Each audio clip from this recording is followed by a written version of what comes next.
Hey there. Yep, you got it. Wilkinson here. Thanks for tuning in again today. If you like what you see, or what you hear, I should say, hit that like button down below. And while you're at it, hit the subscribe button if you haven't done that. It helps me out. I've had some great guests lately and have had a lot of fun with them. So I hope that you enjoy listening. So sit back and see what we got in store for you today. And have a great day while you're at it. Thanks.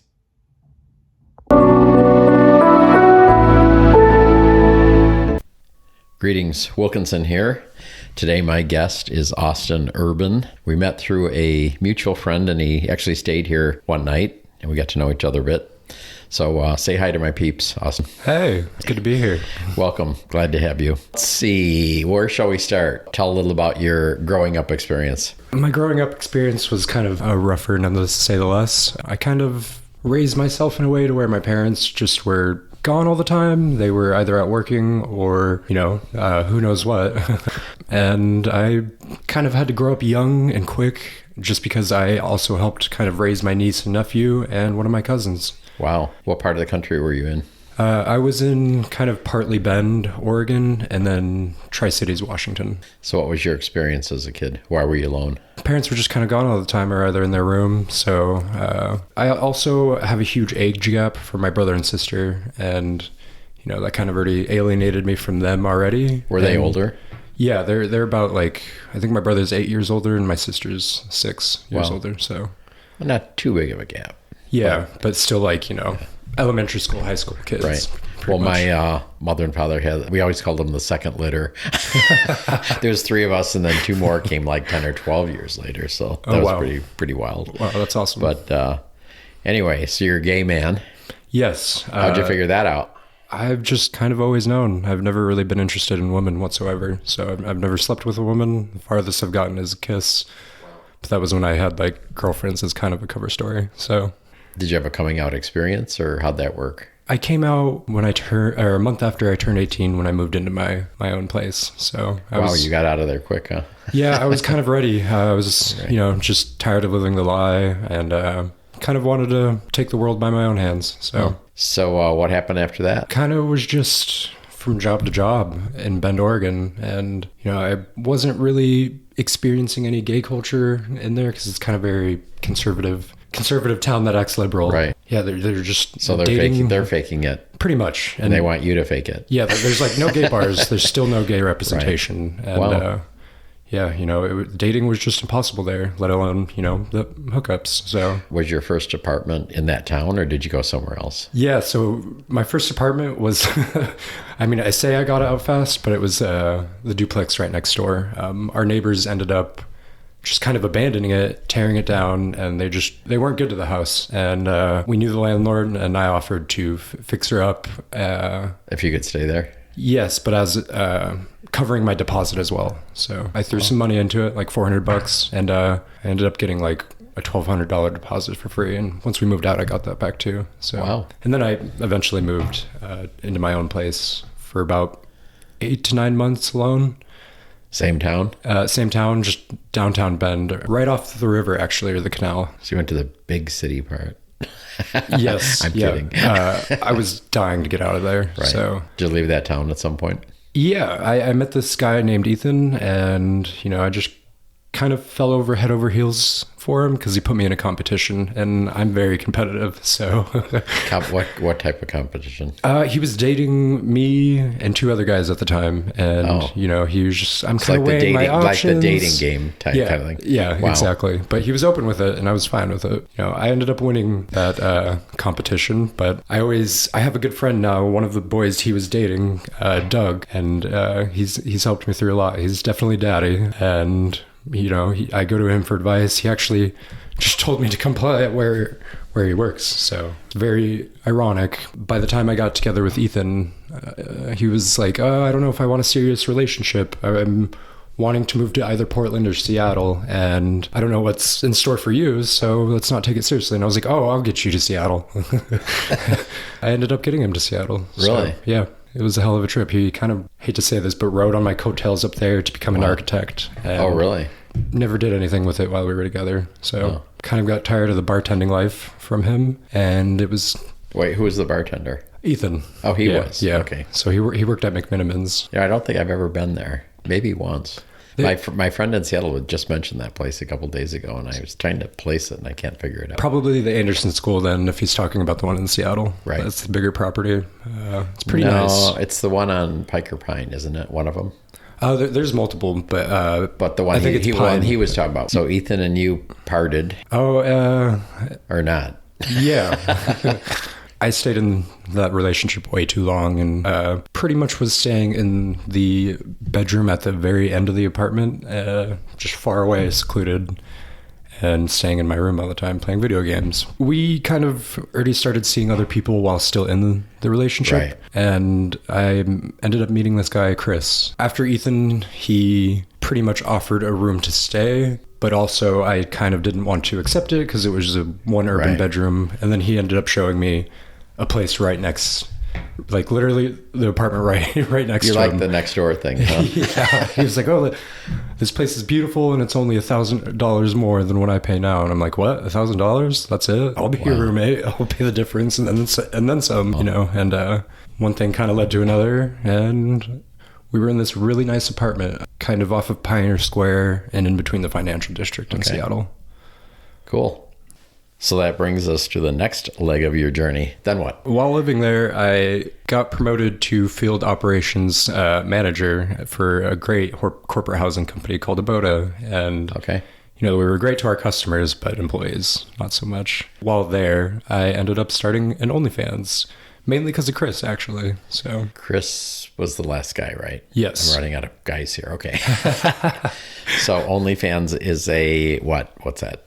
It's a website where performers can post any kind of content you want. People subscribe to it. Okay. So for a set price. So it's an adult type. It's an adult type thing, but it's also used for just kind of influencers and stuff like that, pretty much. Just a very exclusive, private thing. So. And how'd that go? Oh, it went way better than I imagined. Really? The first day I started it, I started my Twitter account and it was like, 1 follower, 2 followers. By the end of the night, 70 followers. And then kind of just waking up like a day or two later to hundreds of followers. And it's just, This is on Twitter? Yeah, I eventually had to block my notifications. Oh, really? Yeah. Were they transferring over to OnlyFans or not? Some of them were. Yeah. It was good. Like you got to put the teasers on Twitter on so Twitter, they go to the other one. Got to advertise somewhere, right? So how's that developed? It developed great for about a year and a half, I want to say. And, you know, I got to a point to where I was making $2,000 to $3,000 a month. By that time, I was going to school and I quit the other job as a full-time. Went to school as a full-time software engineer. So you were doing the schooling and OnlyFans and quit the housing. Yeah. Gotcha. Some messed up stuff just happened. And, wanted to get out of there. So actually about a year ago to the day, a little bit before for the school, a year and 6 months, but I ended up making like $2,000 to $3,000 a month. I think by January, I started going through these phases to where I just was overworked. You know, even school isn't necessarily challenging for me, but doing the school work started becoming challenging, and I started becoming late on everything. Thank God the teachers were understanding, but I eventually kind of just fell off of OnlyFans and stopped posting. So, did you? Yeah, a month after that, I had to start applying for student aid and stuff like that, mainly for housing because they had wonderful programs for schooling. And now, are you with Chris this whole time or what? Yeah, I was still with Chris at this point. We were pretty good. We had our ups and downs, but things were pretty hopeful. But I was just kind of on this downward spiral and not necessarily knowing why. School became even more challenging on top of me already feeling overworked for it. The last kind of 3 months of school, I'd say, because I got my associates in a year, kind of hellish, and I just kind of stopped being myself. I think everyone around me saw it, I felt it, and it was causing a lot of friction in between me and Chris because he's the type of person where you need to do this, you need to do that, you know. So is he like an older guy? Yeah, he's 42 almost. Definitely daddy again. So a little older. 16 years. So a little bit over that. Oh, daddy. Oh, boy. Oh, wow. Okay, so keep going. Then what? I want to say kind of a little bit before graduation in June, we had this one fight a week before the move out date, or not the move out date, the considering of breaking the lease. But a week before that, we kind of ended up hanging out with some friends, and those friends offered a certain type of, party thing. And I was reluctant at first, but... Are we talking drugs or sex? Drugs, yeah. Oh, drugs. Okay. It was... can I say the name of it? Yeah, that's fine. It was Molly, and that is a huge one for him, and me, not really so much. So he ended up like, yeah, hell yeah, let's take it. I want to have a good time. We've been arguing so much. We just need to get out and hang out. It was honestly, I've never felt closer to him. Like, the night just was wonderful. And kind of, like I said, that was a week before the huge argument that kind of transitioned a lot of things. The reason why we got into that argument was because I ended up taking it again that weekend. They just invited me, and I was on break from school. So I was like, hell so you went over there without him? Pretty much, but I was like, I don't need to go, I'm just going out for a drink, because there was a bar right behind our building. It started off as a drink, and come up to my apartment, pretty much. It was with the straight guys, so no sex happened, nothing, but we hung out for a little bit, and by the time I ended up getting back, which I want to say was 10 or 11, which I only left at like 8. So this was only 2.5 hours. He was just in this mood to where I don't want to be around you. Like, if you're going to be on it, don't be near me. And it's like, okay. But he had taken it. The week before, yes. Yeah. But now it's all of a sudden not okay. Yep. Okay. And I pretty much was like, okay, I will go in the other room. And, one thing led to another. We slept separately that night. I woke up to him just in this awful mood, like blaming me for all of this stuff. And I was just confused, because I was like, okay, I did what you said. I won't do it again. Or not around you, and yada, yada, yada. I really remember what was said exactly, but we just started doing a back and forth thing, and to the point to where I just didn't want to be there that night, and I packed dogs in my car and took off, because he was already gone at that point as well. I think he stormed off, like 45 minutes into my drive, because I was gonna go see family or something like that. Didn't really know where I was going. I kind of was like, whoa, why are we doing this? I don't want to. Tried calling him, no answer. Flipped a bitch, essentially, and turned around. Right. And that means a quick U-turn. Yeah, exactly. For those of you that don't know, he didn't toss some lady, okay? Oh, I only get to that point unless I'm pushed. Okay. By the time I got back, which was another 45 minutes later, maybe a little bit longer, because Seattle traffic going into it, he had already broken the lease and applied for a new place, and this is in South Lake Union, and it's a building I mentioned but didn't want to move into, because we were looking for a new place at that time. It kind of broke my heart a little bit, and I kind of regret doing it. I begged for him back, essentially, but not like beg, but I just I want to be with you, yada yada yada. Right. And he was like, okay, fine, if we're gonna do this, certain things need to happen, and the certain things I was already doing, so I was like, okay, easy. Yeah, we ended up moving from a 2-master apartment, which is a two-master bedroom, 2-master baths. I think it was like 1,200 square feet. It was like its own house in Seattle, to a 560 square feet, 1 urban bedroom. Yeah, in South Lake Union. So closeness. Oh, I love closeness, but when not all the time. Yes, and then when there's no door, you can't slam it, in an argument. So, wow. Yeah, you couldn't escape each other. One of us literally had to leave the apartment if we were getting tired of each other. So it just added to the friction and kept adding to it and adding to it. And a week before my graduation, he had offered to take me to Phoenix, for a family reunion as kind of a graduation present. You made it, yada, yada, you're here. And he fell through on that. He ended up going on his own. Really? Yeah. He made an excuse of it being the ticket and like the ticket pricing, because we had gotten to an argument when he was going to buy the ticket, and he got mad. I was like, I'm not going to buy the ticket. Fuck you, pretty much. We were good at that point when he left, but something just didn't feel right, because, his behaviors kind of flipped from being really sweet to just cold and distant. And I don't need to call you if I don't want to. And it's not that I was forcing him to call me, but there was like a good 3 days where I didn't hear from him, not one text. And while he's in Phoenix. Yeah. Yep. And I had the money to, at that point, fly myself out there. And I told him, I'm getting pretty lonely. I really wanted to go sit and chill in the sun because, Seattle, you don't get any sun. But he pretty much just started making more excuses like, oh, there's no space here. And it's like, we sleep in the same bed. There's really no space, or what else is going on here? So I pretty much said that, and he pretty much flips out that he thinks I was accusing him of cheating on me, and it wasn't necessarily what I was doing. But, I did have my thoughts. Well, it's going to cross your mind. And then when he kind of mentions it in that way, I said, well, your reaction is kind of giving that sense. And then he just kind of reverses it, and fights back. So I ended up not going. And yeah, it was... I hope he enjoyed your graduation present there, though. I mean, it was a little solitary, but right. I had my dogs. So by the time he got back 4 or 5 days later, rushed to get everything done because my parents were coming for my graduation. That whole week was just kind of fake smiles, just not wanting to be around each other, while my parents were there. So my parents definitely saw it. And had they met him before? Yeah. Okay. Which, side story, I never really got respect in the family until him. So, I had thought my parents had changed and done all this, work on themselves while I was with him. But after we broke up, that kind of just vanished. So, and I was treated like a kid again, essentially. So did you guys eventually break up? Yeah, we ended up going on a Phoenix trip anyway, because I did work for his mom there, and it paid for our airline tickets, and then you were some doing too. What, an IT stuff or something? Or no, what? I just downsized our storage unit, so it was like a 20 by 15, and I downsized it into a 10 by 5. So lots of Tetris. Okay.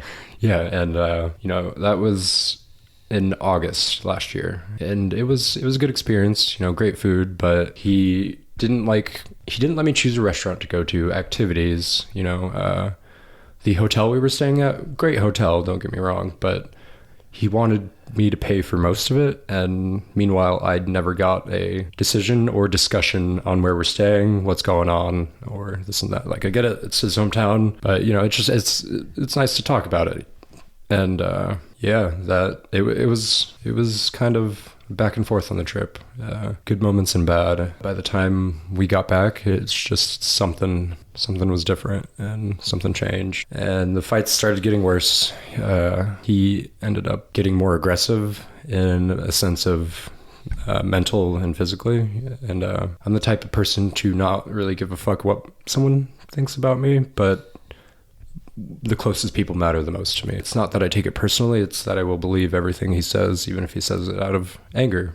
So, and even though it's not true, you still believe it. Yeah, and that's the hard part. So by October, it ended up getting so bad that he ended up giving me a concussion, and he was kind of forcing me to stay in the apartment and not letting me leave, and which that's a huge no-no for me. And I was just pretty much freaking out, like, let me out, just crying. I can't do this. It's been in my life because of my parents and family. The males in our family have a history of being physically and mentally abusive. Okay. Yeah, my mom's been through a lot, and I've watched it. So it tears me apart. So he gave you a concussion and then wanted you to stay in the place?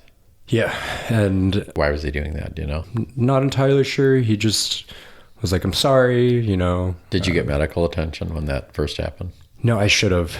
I really should have, to try to get out of the apartment. I did start to call the police because, he was holding me, not letting me leave, blocking the door. And I didn't want to fight back. So I didn't want to hit him, hurt him, or do anything in retaliation. I just wanted out of the place. Right. So by the time the operator picked up, he just straight up walked out, and I felt that was good, and I hung up. And so he knew that you were calling the police? Yeah, because I was, urban one bedroom. I was sitting on my desk in the little corner.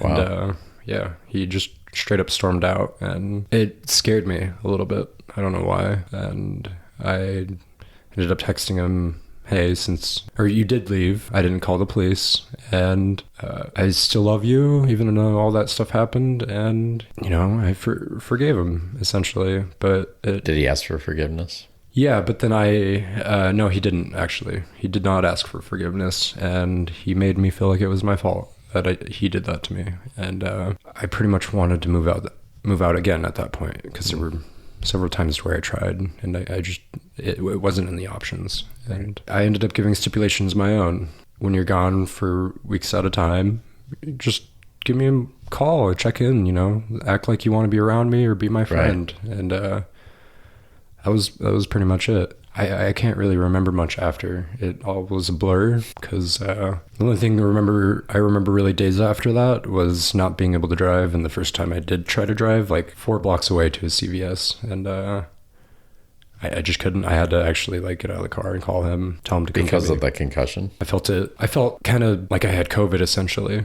But I wasn't sick, feverish, and I tested, and it all came back negative. I just felt foggy brained. And did you ever get any medical attention on this? I did a month after, yeah. Okay. And they said that was a concussion?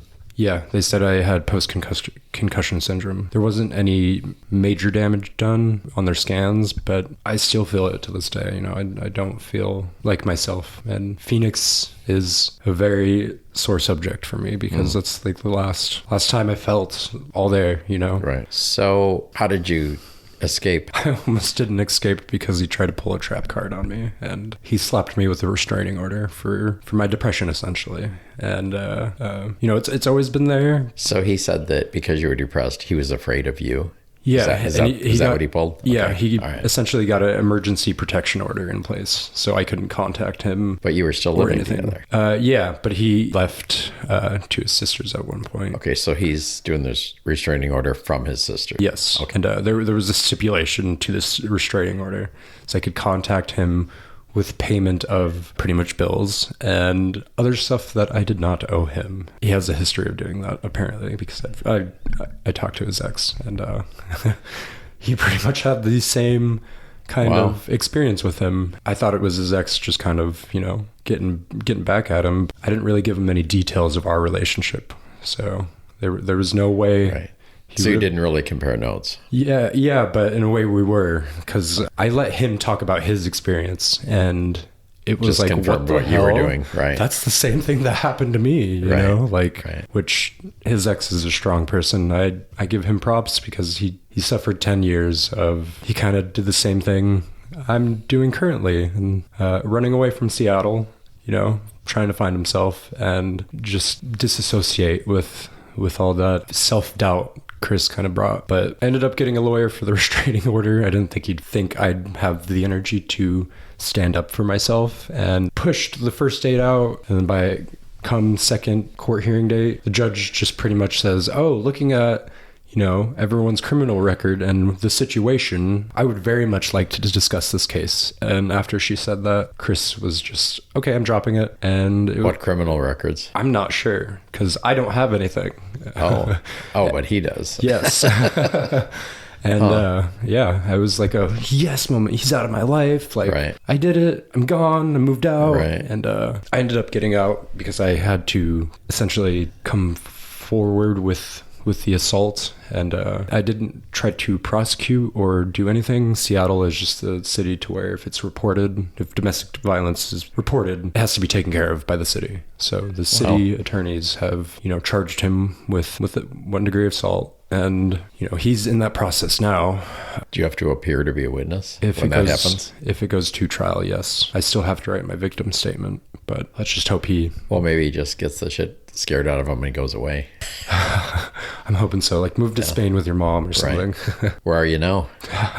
Well, I'm here. Yeah, I know you're here. I know.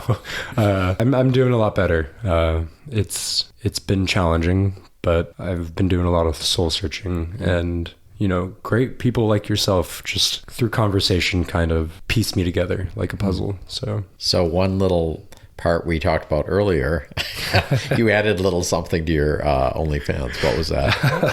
Well, to supplement the income wasn't making, because I wasn't posting constantly. Right. I started becoming a call boy.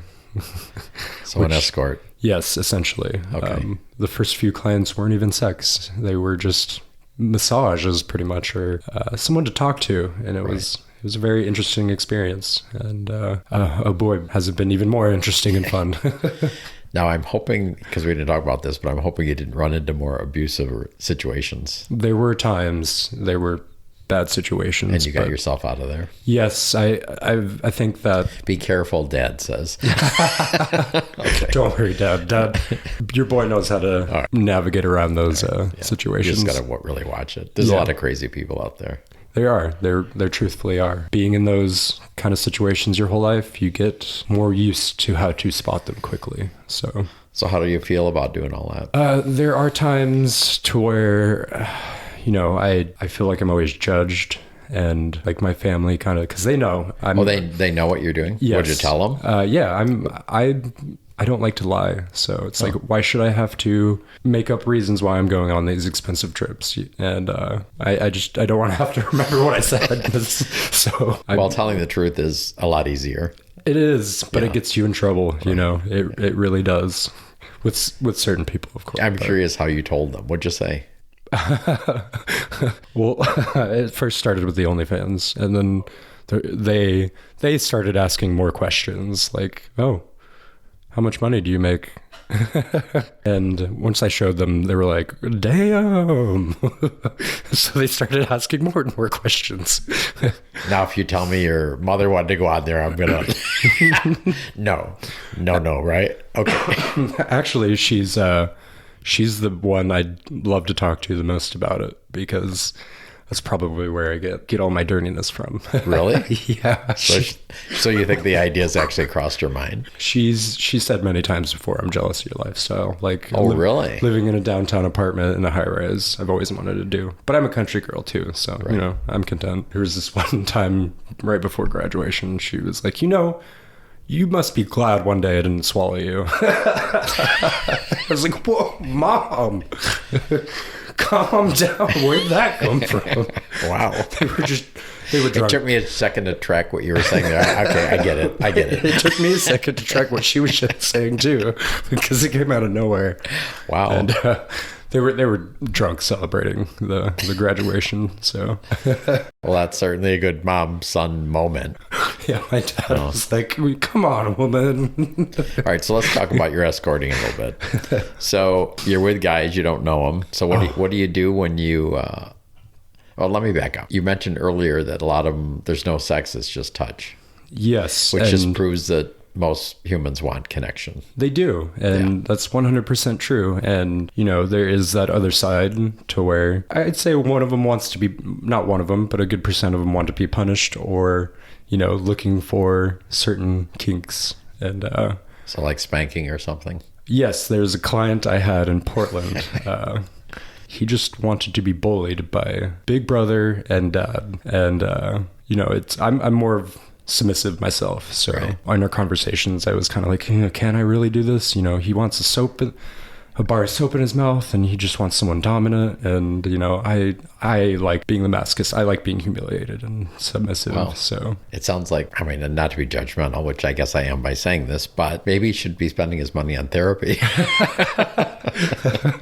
He had it all put he seemed together. Yeah. He was just into it. He was just very into it, and he was fairly attractive, Soap in your mouth. Ugh, yeah, that was like one to where I watched the video, and the way the guy was doing it to him, it was like, kind of, wow, you fit that role really well. Why don't you go get him? He's pretty hot.